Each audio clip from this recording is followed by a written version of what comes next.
ASEAN Breakfast Call. First and foremost news from Southeast Asia. Hi and good morning. This is Gowri. Good morning, this is Grace. And Grace is not feeling too well today, so excuse her for the Yes, please pardon my voice. Yeah. So you're listening to DurianASEAN.com, the voice of discovery and sharing. That's correct. Well, I think I'm mainly sick because of what I read about North Korea yesterday. It got me. Actually, again, I dreamt about North Korea bombing South Korea, which was actually it's very terrible.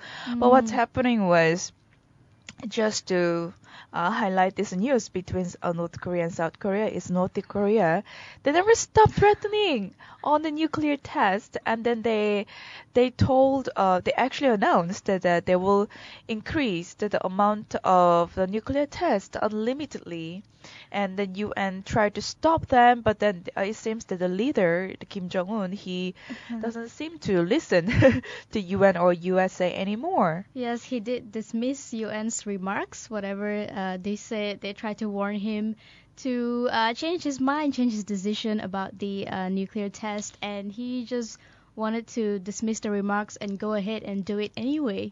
Yes. And that's worrying a lot of Koreans, especially people like you who are away from home. Definitely. I mean, I'm from Korea, and then hearing this news outside of Korea is such a worrisome news. And not only us, for those who will be joining national service next year, the parents are just in the really they're not anticipated at all. They just worry and more because they never know what will happen to their sons and boys in the nation. So hopefully whatever happens, all the Koreans will be safe, and let's hope that Kim Jong-un will somehow change his mind, although UN has tried to talk to him about it. Gowri. And another interesting news that everyone was pretty excited about yesterday, which also happened at the ASEAN-backed SMEs conference, is the ASEAN Pass that was unveiled by the group CEO of AirAsia, Tony Fernandez. So he unveiled this new ASEAN Pass, which enables people to travel to 10 different countries at a flat rate of $499 only. That's really cheap. It's very cheap, and he also, after making this move, we can see that he really walks his talk, because he kept saying, I'm a big believer in ASEAN, I'm a big believer in ASEAN, and of course he has AirAsia, but to further prove his statement, he actually came up with the ASEAN Pass. So when we posted it on Twitter yesterday, a lot of people actually got pretty excited. They're like, wow, I'm totally saving up for this. I'm going to go backpacking next year. He's really sticking to his motto, which is everyone can fly. So he's also making another platform for people to boost tourism in Southeast Asia. And that will definitely attract more people to this airplane. And this pass will be valid for 1 month. So once you buy the pass, you have to go to all 10 countries, because if you skip a few, you cannot use the pass again. It's not something that you can save for later. And you can only visit one country once. Nevertheless, it's an amazing deal. So those of you who have been dying to travel all over Southeast Asia, this is the perfect time to do it with this new ASEAN Pass. And with the Christmas coming up, the holiday seasons are coming up, it could probably be a very good choice to purchase and then travel around. And Mr. Fernandez, of course, he was very confident about his airline and voicing out his confidence, and he said he will return to profitability next year. I mean, AirAsia is one of now pretty profited airline in the world, and then again, it faces a lot of rising competitions from Asia countries. So it has come up with it's a new plan, and then Mr. Fernandez, he never stopped innovating its own industry here. And this pass will go on sale officially next year in January. So those of you who want to go, save up from now. It's $499. There is a second pass as well, but not much detail has been revealed about that one. So stay tuned for more. We'll keep updating you. And another news that is also pretty shocking is Firefox replacing Google with Yahoo as their default search engine in the US. I'm a big fan of using Google, not much as Yahoo. How about you, Gowri? I'm a big Google Chrome fan too. It's pretty stable. It's very easy to go to your searches right away. I feel like it's way more efficient than Yahoo. But of course, we all kind of started out with Yahoo back in the days. Back in the days, making that's us true. sound so old now. But this move actually came because Google and Mozilla Firefox has had some tensions in the past. Especially since Google's introduction of the Google Chrome browser in 2008 started kind of undermining Firefox in a way. Yeah, so that's because correct. they have their own browser and there's no need for anything else. So from there, Yahoo will replace Google as default search engine. So when you open the window, you will see Yahoo instead of Google. And on the Firefox web browser in the US, starting from US. And Yahoo also is planning to unveil a new, what they call clean and modern search engine on Firefox. And this is actually starting out next month, yeah? Very soon. And they'll also be rolling out their own website with all the modifications. So we'll have to see how that one turns out. Exactly. We don't know if the users are going to be happy about that. In fact, the Google's contract with Mozilla expires at the end of this month, end of November. Well, even though Chrome is now very widely used among all internet users, Firefox is still being used. It's got its loyal audience. I'm sorry. And then it also has search requests annually worldwide. So based on that data and research, the Firefox decided to come up with a new method of replacing Google on a search engine. And we have another country here that is not doing too well, apart from all the ASEAN summit and all the peace talks. In Myanmar, of course, we're talking about Myanmar, and the rebels said that 23 people were killed by the Myanmar army amid peace talks. And it's really ironic because just yesterday, or Wednesday and Thursday, actually, the whole ASEAN-backed chairmanship handover thing took place, and everyone was very appreciative of Myanmar and all their efforts in hosting the ASEAN summit and also all the peace talks that they were having. And now we have a news where 23 people were actually killed by the Myanmar army in the midst of heading for a democracy. Well, to be honest, Myanmar has stepped forward in terms of economy and opening more platforms for foreign investors to come into the country.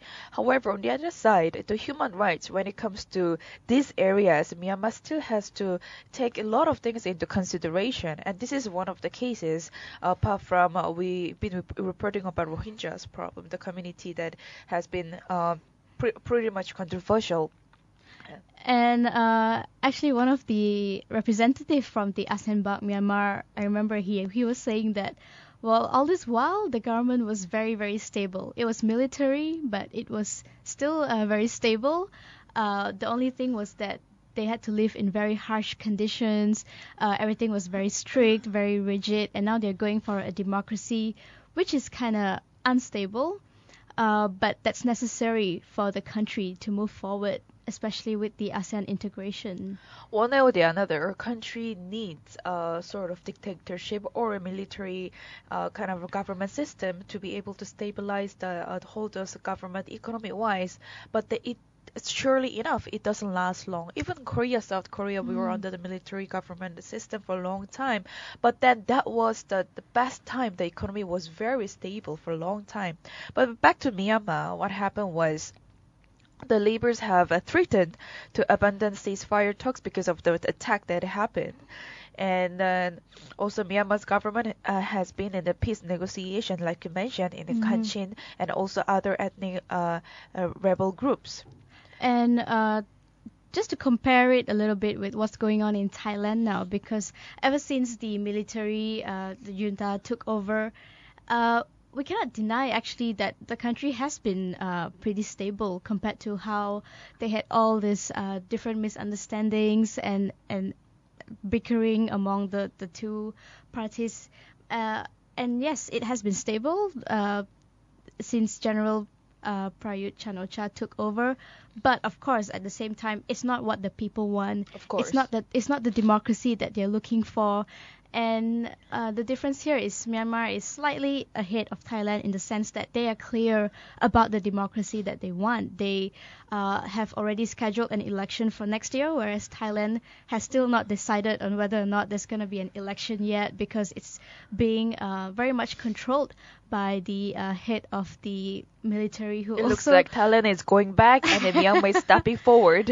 Yeah, that's true, and Yeah. that's an interesting observation as well. And also, the general self-proclaimed himself as the Prime Minister of Thailand. Yep. So we definitely want them to head towards democracy, especially to look at. Just want to talk about Thailand for a bit, because there were a few students who were actually arrested because they had a Hunger Games screening. Oh. And yeah, amid all these talks about democracy, about being fair to the people, they are still not used to the people reading Animal Farm or watching Hunger Games even. So the whole screening was cancelled, and there were a few students who were actually arrested. And that goes back to what you said earlier, that Myanmar is actually one step forward, and that Thailand is still kind of stagnant, not moving at all. Not even that. One of the books was actually banned in Thailand, isn't it? Yes, it was. And also, still in Myanmar, we have the NLD admitting that it cannot actually win the constitution change. So Aung San Suu Kyi's opposition party is actually trying to fight for a change in the constitution, because as we all know, right now she is barred from contesting for presidency because her husband is a foreigner, and that is not allowed in the Myanmar constitution. But it seems that it's impossible to implement any constitutional changes until next year's election. So if that doesn't change now and she cannot contest, so it's kind of complicated to get the democracy that they want, because there's always the government and there is a strong, healthy opposition to make sure that to keep each other on the toes and to make sure that they're performing. So if she's going to be barred and she doesn't have any power, then the current government can just do as they will. Well, that's also could be true actually. And in Yanwin, the short form of National League for Democracy, which you mentioned, it's LID, Yeah. said an effective army veto in a parliament meant the NLD would not prevail in its effort to overhaul the character during an ongoing debate on regarding this legislature. And the parliamentary representative of the military have also voiced their opposition to this debate change, because they are not happy about amending the constitution even before the elections, because they want to wait. They are already going on a stable governing the country. They are pretty stable, and they have been doing it for a very long time. And for Aung San Suu Kyi to go for a constitutional change is not something that's ideal. It's not something that they are happy about.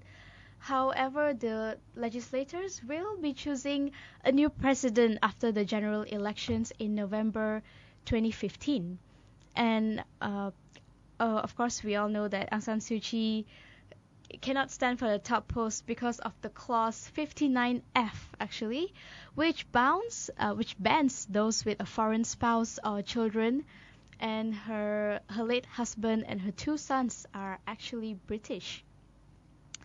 And moving on to Indonesia, where they have a new kind of a law where they actually managed to hold 200 Malaysians in crackdown on illegal fishing. And this crackdown on illegal fishing, which cost nearly 25 billion this year, kicked off this week, and the cabinet told Reuters in a rare interview. And this is very interesting because usually it's Indonesians who come here and get caught, and they are arrested, and the Indonesians are not happy about it. But this time, it's the Malaysians who are actually arrested in Indonesia, and that is a whole different story altogether. Yes, what happened was Indonesia detained 200 Malaysians found fishing illegally in its waters, Indonesia. And also it moves to stem billions of dollars in economic losses, of course, and a crackdown on the illegal fishing, which cost the vast archipelagic nation around $25 billion a year. And we reported earlier this week that President Jokowi was coming up with new measures to tighten the coastal security. He was coming up with a new system altogether because the existing system was not effective enough. And it seems that this new drive, where he's already arrested 200 Malaysians, is definitely bound to be creating more tensions among the countries in Southeast Asia, especially Definitely. starting with Malaysia. Definitely, it's a step forward to make things better, but then the tension will also rise at the same time among this region. Like you said, as President Joko Widodo, he already has adopted this more assertive stance on the maritime sector and also in terms of security, and that will actually boost up the Southeast Asia the economic as well. And Widiadanto, who is an expert on defense and foreign affairs, said that they are actually trying to send a message to their neighbors like Malaysia and China, and they are very brave, which operate illegal ships in our territory. And this is not a normal situation for us. And it seems like they are really coming forward and coming clean, saying, actually revealing that we Malaysians actually have we are operating illegal ships in their waters, in their territory, and it's not something that they're going to be okay with anymore. Of course, and then they already found 200 Malaysians found fishing illegally, and then they're expected to find at least 300 more illegal fishermen to be detained in the next few days. So there are a number of illegal fishermen and the fishing going around. And you know what's even scarier than this? Joko Widodo actually said that if they find more foreign ships, they are going to sink those ships. That is very harsh, very scary, but it seems that he's very assertive, he's very serious about this.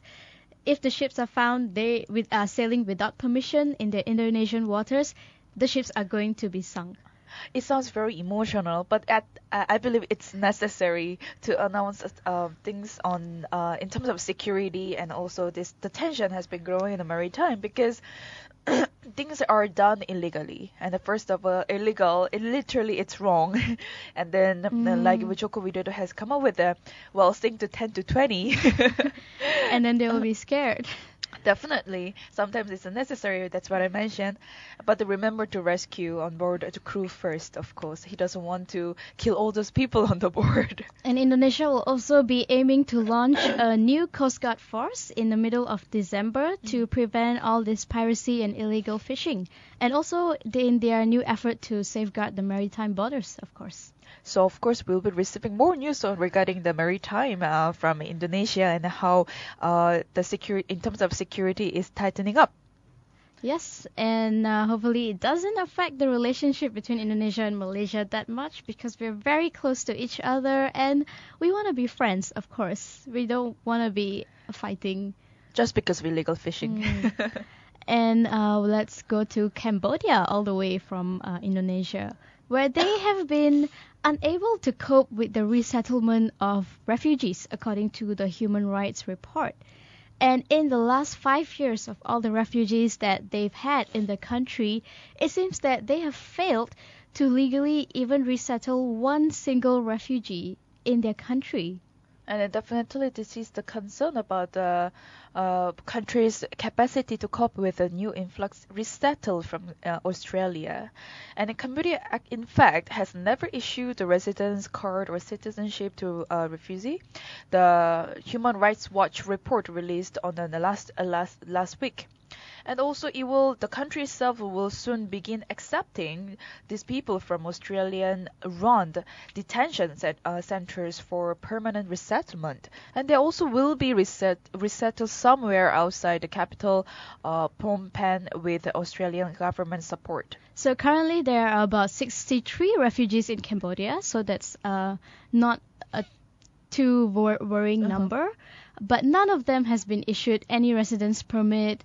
None of them have any rights as the immigrants. So as refugees, they are really being ostracized by the people.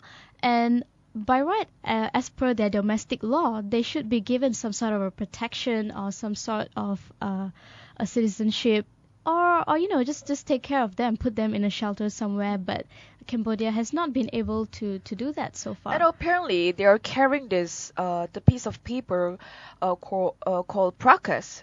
And then they are regularly extorted by police and authorities. But one of the men actually mentioned this piece of paper is absolutely useless because to get a job, a driver license, or open a bank account, or even buy a motorbike, or also receive a wire transfer, you need to show this passport, not the piece of paper. And we can derive from that, if they can't get a job, they can't get a car or anything, they should be living in extreme poverty. In very harsh conditions. They probably don't have a proper house, even access to basic rights like water or electricity. So we can imagine the kind of condition that these refugees that have to put up with. And of course, most of them could not earn enough money to survive in terms of food, and also were reliant on a charity for food, and also non-organization profit organization. And also the children are regularly turned away from schools. And the Australian government is trying very hard to pressure Cambodia to do something about these refugees, to come up with a system or some sort of a protection or support service for these refugees. And the Australian government also said that they shouldn't make the refugees suffer further by dumping them in a place that is so inadequate and is unable to settle or reintegrate them. And most of these refugees are actually in Nauru. And that's correct. And this deal, which was proposed, was originally for about up to 1,000 refugees to be resettled. However, it's understood that the program will be small initially, with possibly as few as 4 or 5 refugees now.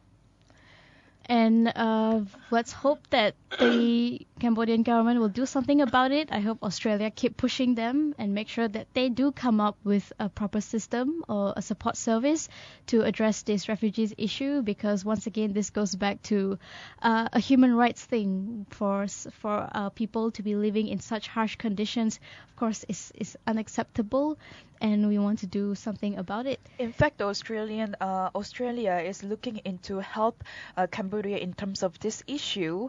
The country has pledged to provide refugees with settlement support for about 12 months, which is about a year, including basic needs and daily substances, language and vocational training, education in local schools, and also health services. And before we wrap things up for this morning, we have a good news from Jakarta, where a non-Muslim was sworn in as Jakarta's governor. And this is the first time in nearly 50 years that a Christian governor was selected. Christian governor? It is. Yes, you sound so shocked. It is a shocking news because Indonesia has is a majorly Muslim group. It has a lot of Muslim groups, and then announcing Christian governor is actually very refreshing news, and also happened in the nearly 50 years. And you're not the only one who was shocked. A lot of hundreds of Islamic hardliners were also shocked in Indonesia, and they have been staging a protest against the inauguration of this guy who has a very long name, but I think even the Indonesians can't pronounce it. That's why he has a nickname called Ahok. So they were protesting against his inauguration, but then he said, I don't need to be approved by everyone.